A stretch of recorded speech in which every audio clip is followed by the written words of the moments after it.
გორის გამგეობა სავარაუდოდ 2 აგვისტოდან ახალი კადრებით დაკომპლექტდება. გამგებელი მოადგილეების გარდა სხვა თანამშრომლების დანიშვნასაც განახორციელებს. რა კრიტერიუმებით მოხდება კადრების შერჩევა და იქნება თუ არა მთავარი გამსაზღვრელი ფაქტორი პოლიტიკური ნიშანი, ნაციონალურ მოძრაობაში ამ კითხვაზე პასუხს ქართული ოცნებისგან ელოდებიან.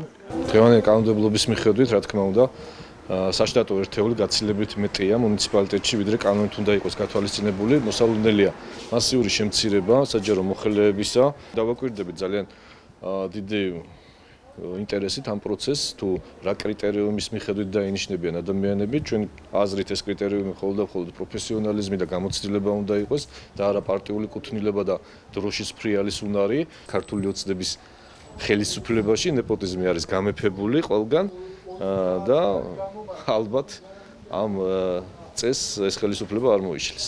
გორში არჩეულმა გამგებელმა საკადრო ცვლილებებზე დეტალურად ტელეკომპანია დიას პირდაპირ ეთერში ისაუბრა. დავით ონიაშვილი ამბობს, რომ ამ დროისთვის სტრუქტურის ჩამოყალიბებაზე მუშაობენ და პიროვნებების საკითხი ჯერ არ განიხილება.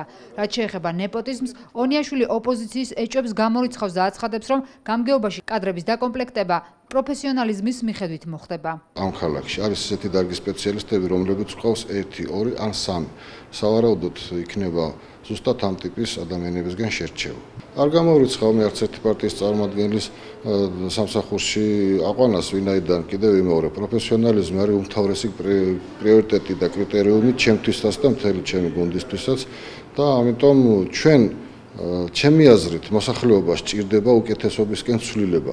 რომელი პოლიტიკური ნიშნის ადამიანი განახორციელებს, ჩემთვის მაგალითად ეს აბსოლუტურად მისაღები იქნება ის ადამიანი, რომელიც ამას განახორციელებს თავისთავად ცხადია. შეაფერხებს თუ არა საკადრო ცვლილებების პროცესი ადგილობრივი ხელისუფლების მუშაობას, ამ საფრთხის თავიდან აცილებას იურისტები მოვალეობის შემსრულებლების დანიშვნაში ხედავენ. იმისათვის, რომ არ მოხდეს მუნიციპალიტეტის საქმიანობის შეფერხება ქალაქისთვისაც და თემის შემთხვევაში, ალბათ უმჯობესი იქნება, რომ ადამიანები დაინიშნონ დროებით მოვალეობის შემსრულებლებად იმ თანამდებობებზე, რომელიც კონკურსის წესით უნდა იქნეს შევსებული, რომ არ მოხდეს საქმიანობის შეფერხება და ხელშეშლა. კადრების ოფიციალურად დამტკიცებამდე მოვალეობის შემსრულებლები 2 აგვისტოს დასახელდება. ამავე დღიდან შეუდგება მუშაობას ახლად არჩეული გამგებელიც.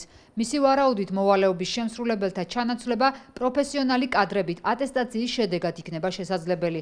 ოპოზიცია კი ამ პროცესს ყურადღებით აკვირდება.